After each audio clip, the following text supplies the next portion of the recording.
Bonjour à toutes et à tous, ici Steven et aujourd'hui je vous présente l'application ByteFont qui vous permet de modifier la police d'écriture de votre iPhone, iPod Touch ou iPad. Donc moi vous pouvez voir que la police est différente dans les réglages, hein. Partout dans mon iPod Touch elle sera modifiée. Moi vous pouvez voir que j'ai choisi la police d'Harry Potter, hein. Donc mon clavier vous voyez qu'il a changé, hein. Les lettres sont modifiées avec cette nouvelle police. Vous allez avoir les textes qui sont déjà présents sur votre appareil qui vont être modifiés, mais aussi ceux que vous allez taper. Donc moi par exemple, vous voyez que je suis en train d'écrire Harry Potter et que j'ai cette nouvelle police qui est appliquée, hein. Ça fonctionnera aussi dans les notes et dans les SMS, partout où il y a besoin d'écrire. Ce qui nous permet de faire ça, c'est l'application ByteFont, hein. Vous allez avoir une icône sur votre Springboard, vous l'ouvrez et ici vous avez tous les réglages. Tout à gauche, on a la page d'accueil. Vous allez avoir toutes les informations qui concernent l'application et ses développeurs, donc si vous voulez un peu suivre leur actualité. Ensuite, ici, ce qui est très intéressant, c'est la fonction de recherche, donc qui vous permet de rechercher une nouvelle police si vous voulez l'installer. Vous voyez qu'on a plusieurs choix pour rechercher les applications, hein, par exemple par popularité, par ordre alphabétique, par catégorie aussi. Vous voyez toutes ces options ici. Donc moi, je vais vous montrer comment on fait pour en rechercher une. Je me rends dans catégorie. On va attendre que la page se charge. Je vais avoir toutes les catégories. Donc par exemple, la première comique, donc les bandes dessinées. Et ici, on va voir toutes les polices qui se rapportent à cette catégorie. Donc vous choisissez celle que vous avez envie. On va prendre par exemple celle-là.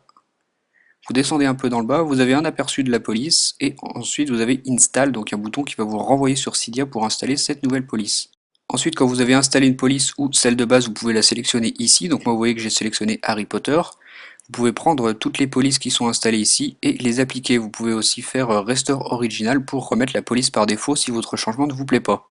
Cette quatrième catégorie dans le bas vous permet une personnalisation avancée, donc vous allez pouvoir appliquer une police à certaines parties de votre appareil. Donc par exemple ici le calendrier, ici le clavier, ici le lock screen, ici les notes, et tout en bas le système, donc ce sera général. Quand vous avez choisi, vous appuyez sur appliquer, vous faites un respring, et en haut vous avez toujours la possibilité de restaurer la police originale. Ici je vais vous montrer une deuxième police, donc celle-ci va s'appliquer après un respring, donc vous avez ce petit message pop-up qui vous demande de confirmer le respring pour l'application de la police, donc on fait yes et on attend que le respring se fasse.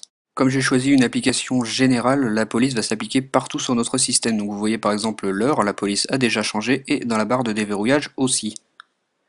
Le nom des applications a changé hein, avec cette nouvelle police, dans les réglages la même chose, vous voyez une nouvelle police. Comme je vous le disais, cette nouvelle police va être appliquée partout dans notre appareil, peu importe l'endroit où vous tapez. Ici vous voyez par exemple que le clavier a changé, l'écriture aussi. Donc c'est parce qu'on a choisi une application générale, sinon il aurait fallu choisir l'application avancée pour choisir les endroits où on veut appliquer cette police. Comme je vous le disais, l'application s'appelle ByteFont, elle est disponible gratuitement sur Cydia et elle permet de modifier la police de votre appareil. Vous voyez que ça fonctionne aussi dans Cydia, hein. J'ai ma police personnalisée que j'ai appliquée tout à l'heure qui est présente ici. Donc voilà pour la présentation de cette application, dites-moi ce que vous en pensez via les commentaires. Moi je vous dis à très bientôt pour une nouvelle vidéo. Salut!